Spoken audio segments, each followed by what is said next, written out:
course, and for the scientific committee, Professor Dr. Dalal and Professor Dr. Ibrahim, and the attending colleagues. Today I'm going to talk about distant near disparity esotropia.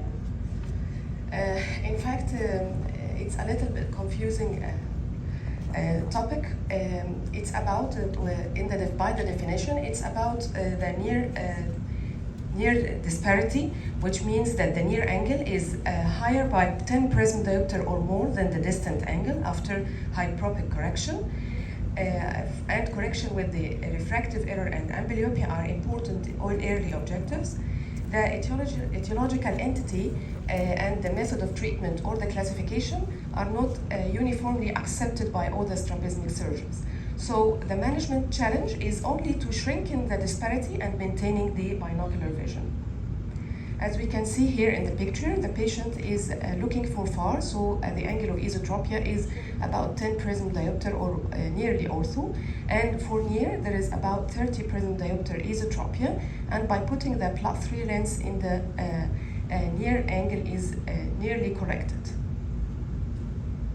So we have to ask some questions. First, what about the distant deviation? Is it ortho or nearly ortho, or there is still large distant deviation? What about the ACA ratio? We have to measure the ACA ratio, whether by the heterophoric method or the gradient method. Then we have to ask, what about the distant near disparity? Is it large or is it lower? Is it from 10 to 15 or more? Some literature had classification about the distant near disparity. From this literature, I choose this classification, which classify these cases to hypoaccommodative convergence excess with reduced near point of accommodation and low ACA ratio, or the hypermetropic undercorrection with convergence excess and high-grade ACA ratio, whether the patient is orthotropic or microtropic at distance, or the patient has large manifest, which is called partially accommodative distant esotropia, or the distant near disparity without even high-grade ACA ratio. And each case has its different management. We will discuss it later. As we can see, the distant deviation measurement is very important. The ET can be, or the esotropia can be less than 10 prism diopter for far after hyperopic correction, which is convergent excess, pure convergent excess esotropia, or it may be, the distant deviation may be more than 10 prism diopter with hyperopic correction, so the patient is convergence insufficiency, partially accommodative esotropia. So these are different cases with different management. As we can see here, the esotropia is more for near, and for far, the patient is nearly also with his hyperopic correction, and the female child with esotropia for near, but it has a little bit esotropia, about 10 prism diopter, or nearly also for far. So in the pure convergence excess esotropia type, patients are within orthotropia or in distant fixation with large esotropia at near fixation, so a trial of bifocal should be performed. But what about the bifocal non-responders? So we have to stress on certain points for the bifocal management for the patient. It's only saved for the patient who is orthotropic at distance and who is only hyper-accommodative subtypes with high ACA ratio, and only for responders. So we have to measure the ACA ratio. If the ACA ratio is hyper-accommodative, so it's a pure convergence excess ET, maybe it's normal with non-accommodative convergence excess ET, or maybe it's low with hypo-accommodative convergence esotropia with a remote near point of accommodation. So as we can see, if we consider the bifocal is successful, the patient has to be like this. He has to be orthotropic for distance, but as you can see, this bifocal is not working well with the child because there is usually war between us and the technicians about the executive bifocal. The lower bifocal segment has to bisect the pupil or even be at the lower edge of the pupil.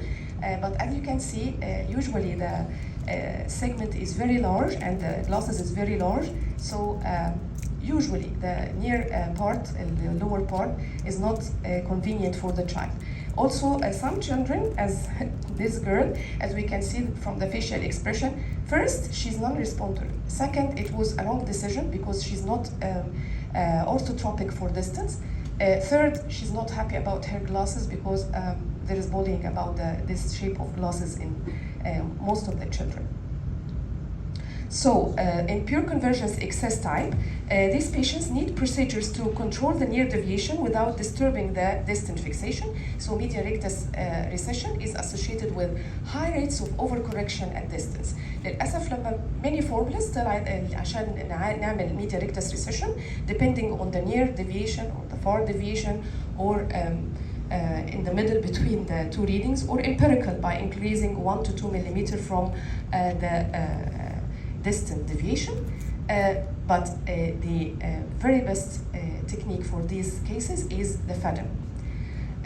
Some advocate the medial rectus Y splitting, which I don't advocate in these cases. As we can see here, depending on the near deviation, medial rectus recession for these patients, depending on the near angle, resulted in overcorrection following the BMR recession.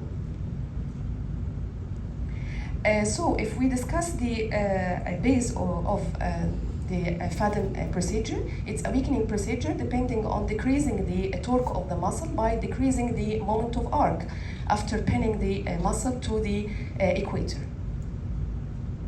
This is also similar to what the Y-split do. In some way, they both decrease the moment of arc. In partially accommodative esotropia with convergence excess, distant ET, more ET at near, bifocals are contraindicated.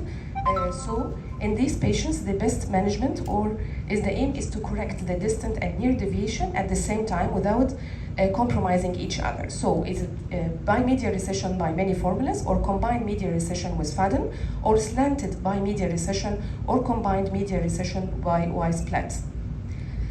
So if we went for distant deviation by medial recession, we have undercorrection. If we calculated the formula about the near deviation, there is overcorrection.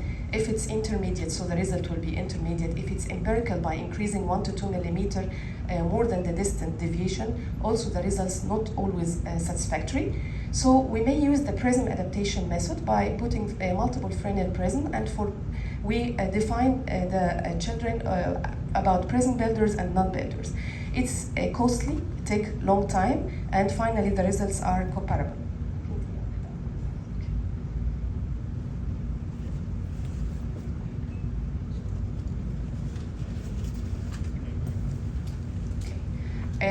This is a patient with post-operative pictures of the patient after Faden with recession, -4 millimeter OU. As we can see, more or less the near and the distant deviation were improved.